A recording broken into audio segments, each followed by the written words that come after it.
Soccer was successful, and our volleyball team battled hard to win two this weekend in Holloway Gym. It was really good competition, which is what we have seen so far all season. I thought that this was kind of a microcosm of what the entire season will be like, just one good team after another, trying to find ways to make it difficult for you. The SMU match, was about what I expected. I thought they would be very, very competitive and very well prepared, and they were. They were coming off of a win at Baylor, or against Baylor at home, a couple of days prior, and playing with a lot of confidence, and I thought they played very well early, and made it really tough on us in that fourth set as well. But I think SMU is a team that has a good chance to win their respective conference. The next night we play Kentucky, a team that we've had tremendous battles with during the course of time that I've been here, and certainly in recent history. And I thought that they defended us extremely well. They made life tough on a lot of our people, but we found a way to persevere, which kind of seems to be the story with our team here as of late, winning close matches and winning close sets down to the wire. But we had some young people that performed well. I thought, Taylor Anderson started for the first time in her career at Purdue and played really, really well after she got warmed up against SMU, and was obviously challenged in some tough situations against Kentucky, but she hung in there and made a lot of good decisions and a lot of nice plays. Chloe had two really nice matches back-to-back. The first time that really she has had two strong performances back-to-back. I thought Eva was really good, as always. They really tried to defend her the best that they could, and but I think we're starting to see the real Eva evolve, which is nice. Lourdes Myers had a breakout weekend, in my opinion. Lourdes has been kind of a hidden gem, and playing behind a lot of really good middles her first year or two, and she, I thought, was great against SMU and continued to learn against Kentucky. But overall, a nice performance. Did not mention Grace Heaney, who I think was terrific. Raven was Raven. She didn't get the numbers that she would like to get offensively, probably against Kentucky. But when you bring in a new setter, freshman setter, there's a time of development that you have between your setter and your middle. I'm not sure what to compare that to, except maybe a football between a quarterback and a receiver. And there's a timing element and an understanding of where your hitter wants the ball, and that's something we'll continue to work on to help those middles become a bigger factor in our game, and that's something that's a big focal point for us. So that's kind of a recap of the weekend. I had to go a little longer today with the recap because Sam was trying to park his car, but he's back, and so we'll go ahead and get started. First question, you mentioned last week that you told your team if they stop playing well, then people are going to stop showing up. How important was it this past weekend, to pick up 2 wins in 2 days on your home floor? Well, and remember, they didn't like me telling them that either. But the question was, how important is it to win at home and keep your fans happy? And it's really important. Teams that do really, really well in sports own their home court or their home field, whatever it might be. And we have to do that. And we have the ideal situation when you have a facility that is a little undersized, holds right about 2,500, and you have a student crowd like we have and so many loyal community fans that really get into the match, that you have to take advantage of that. And at times, you really recognize that. There's a lot of times during the match as a coach, you don't pay a lot of attention to that. You've got enough on your plate. But there are certainly times in our gym when you sit back and you think, wow, this is really loud in here, and the fans are just doing everything they can. And our student fans are very creative, as they've always been at Purdue, but I think it's important. And as I mentioned before, we want to sell out every match. We want to have 2,500 people hanging off the rafters in our gym because it makes it a very tough place to play. But when the fans do what they can for you, you have to do what you can for them. And then I saw after one of the wins on Twitter, you hit the gritty as you were coming into the locker room. How long have you been waiting to do that, and how excited was the team when you did that dance? Well, it wasn't something I was looking forward to. It was kind of something that was initiated by another one of our coaches. Our team gets really worked up before matches, and they turn the lights off in our video room, and they're playing lots of music, and they're doing lots of things. And a couple matches before that, I surprised them by going in and making that move that I had seen done on TV, I'm sure, somewhere. And they got a big chuckle out of that. And so then Kathy Jewell said, okay, if we win this tournament, when we go into the locker room afterwards, you're going to do that again. And so I said, well, I'm going to have to practice a little bit. So I thought I was really stiff. I mean, if I was to do it again, I'd stay a little lower with the shoulders and not have quite as much of a rise in what I was doing. But anyway, we're trying to have fun with this young team. And with the competition we're playing, every win is substantial. It means a lot for our future in the tournament, NCAA tournament. So that was a big win to beat Kentucky. I mean, that's a top 10 program over the last several years. So, you know, you have to enjoy it when you can. And then lastly, just looking ahead at UCF, USC, I'm not sure if you've had a chance to kind of scout them yet, but what kind of challenges do you think they'll present for your team this weekend? Big challenges. I mean, very similar to what we've already experienced so far. Start with UCF. Been a really good team. They lost the leading, kill producer in the history of their program last year, a girl named Melville out of Minnesota.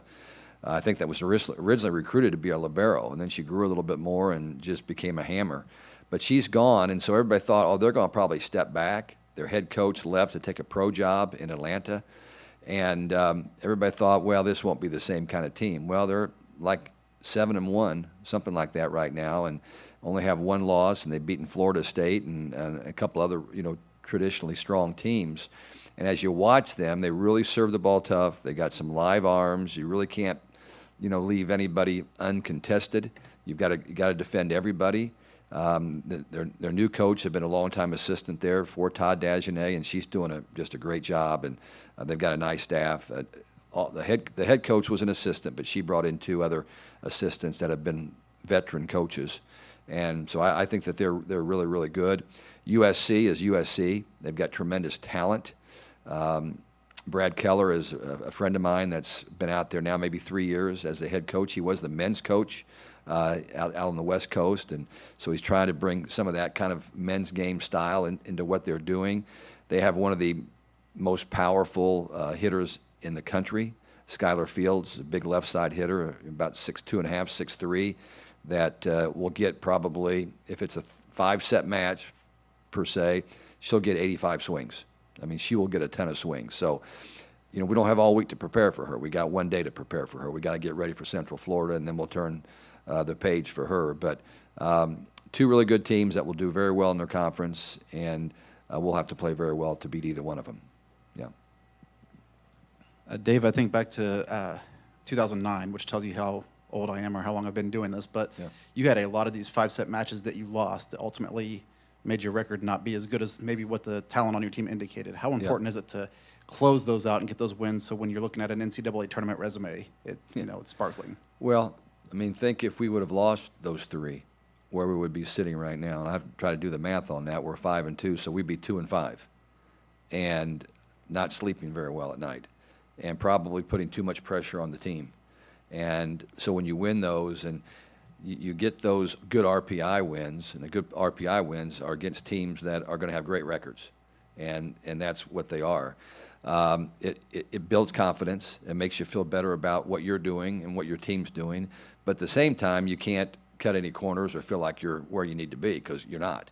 You know that you've got the Big Ten Conference right around the corner, so you continue to work and identify issues and problems that you have. But certainly to win those 3 sets in 5 that could have gone the other way, I think is an indication of who our players are, because usually young teams lose those matches, and we haven't played anybody close to as young as we are. There hadn't been anybody in the same ballpark, but yet we're finding ways to hang on and gut it out and make plays at the end. So I think that's an indication of the talent level and the toughness that we have.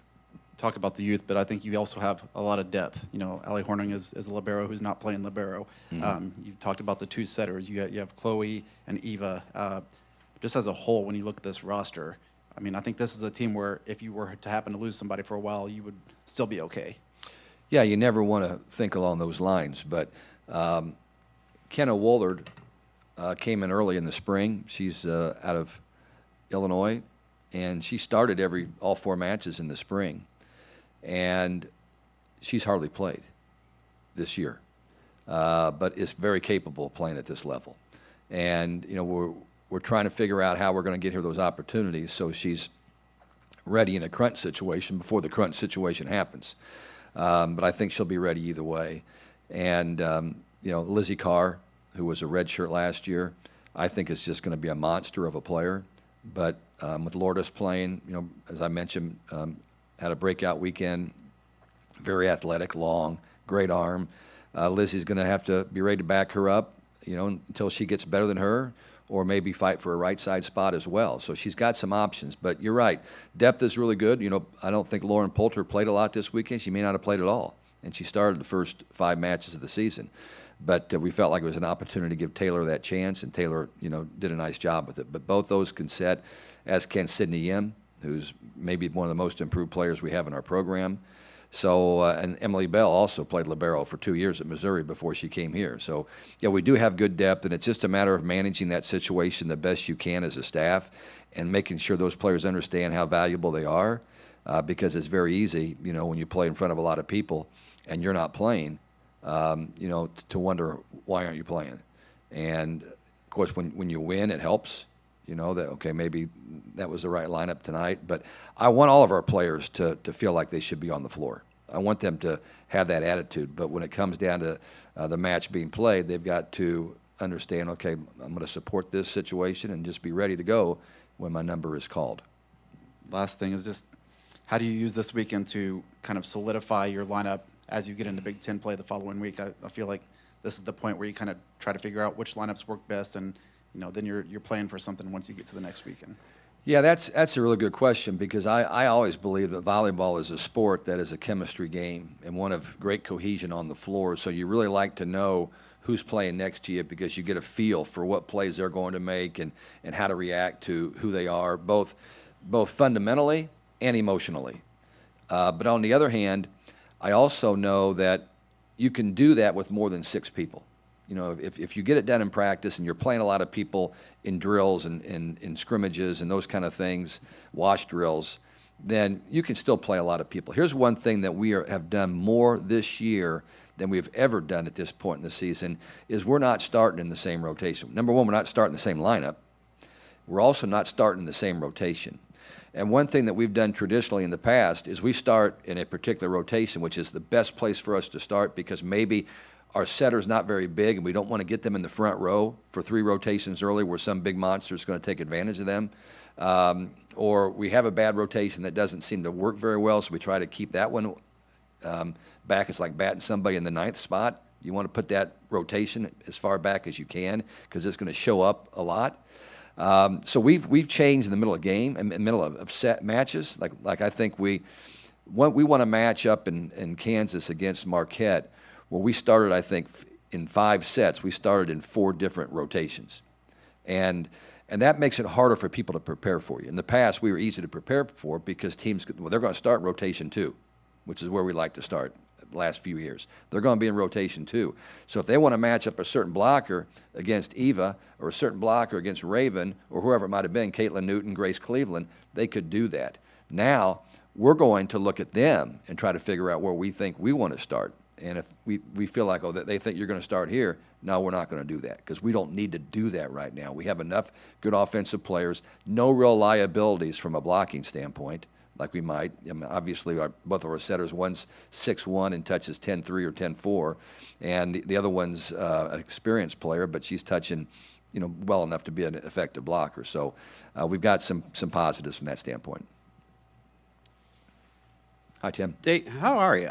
Good. Doing good. What was it about Taylor Anderson that stood out to you when you were recruiting her that makes her potentially a great player going forward? Well, I think what I saw from her was, number one, she's a terrific young woman that responds really, really well to all situations and all people. And if you're going to have somebody running your team, you like to have somebody that has those kind of faculties. She's a terrific athlete. You can relate to this. No one else in the room probably can. Jay Edwards, who played at Marion High School and went on to play at Indiana, you never felt like he was playing as hard as he could. because he was just really smooth in how he operated. One of the best players in high school basketball ever in this state, great shooter. Found a way to score a ton of points both here and at Indiana. But I always felt like he could go another level. And that's what I'm trying to get her to do, is to just play that much harder, because you can get to that, maybe that ball you didn't quite get to, or you can get there and jump set a ball that maybe you're getting there and bump setting. And but she's got that kind of smooth, athletic ability. And I think she will also compete, because she's responded really well this season to those kinds of things. And when you recruit certain players, you don't know exactly how they're going to develop, because when I recruited her, she was only setting 3 rotations. She was hitting the other 3. And a lot of our setters that we've brought in have done that, because we like to get a tall, athletic setter. But she has continued to develop. She's got a great work ethic, comes from a family, her dad was a tremendous basketball player and a good athlete, and I think that she understands what it takes to be really successful. And then to dovetail on Sam's question, the fact that you've had so many 5-set matches and won all but the first one, with a young team, does that surprise you? I mean, where are they finding this? They're not supposed to be able to do that earlier in their careers. Well, I think, number one, we do have some exceptional talent. There's a lot of people that would like to have some of the offensive weapons that we have. We also ball control pretty well. The first weekend we didn't ball control. What I mean by that is first ball contact. Our first ball contact was not very good the first weekend for whatever reason. But we've identified that. We've brought that to their attention, and we've worked on that and made a few adjustments in how we're passing serve and playing defense, and it's gotten much better. But I'll go back to the same thing I've known all along. I could tell you this when I watch these players play in club and high school. Raven Colvin is one tough customer, and she competes. And she has become our vocal leader on our team this year, where a year ago she wouldn't say much. But it's become that important to her that she's speaking out when it needs to be spoke. Both Chloe and Eva are as competitive of players that have ever played in the state of Indiana. I mean, they flat compete. And I think Lourdes Myers and her competitiveness that you're going to start to see come out more and more is a great competitor.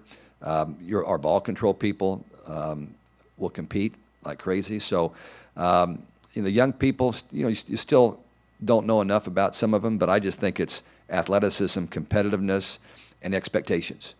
And when you come into a winning program, the expectations are to win. But when you're playing other programs that have the same expectation, then it comes down to those other variables that we're talking about. Yeah. All right, one more question. Going off of Taylor Anderson. So she does seem to be in the right place at the right time a lot over the weekend. Would you attribute that to high IQ and knowledge of the game, just her natural talent, or what would you attribute mostly. that to? I mean, she's been well trained by the folks down in San Antonio. There's no doubt about that. She had a really good setting coach that got her to a really good level.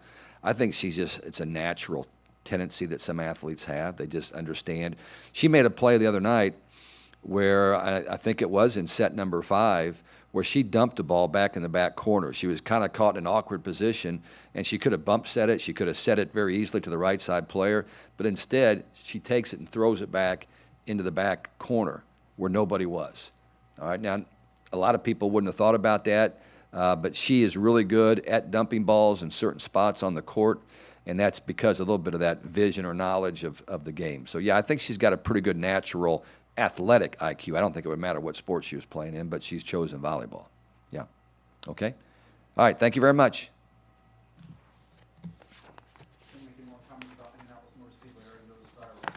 I couldn't believe that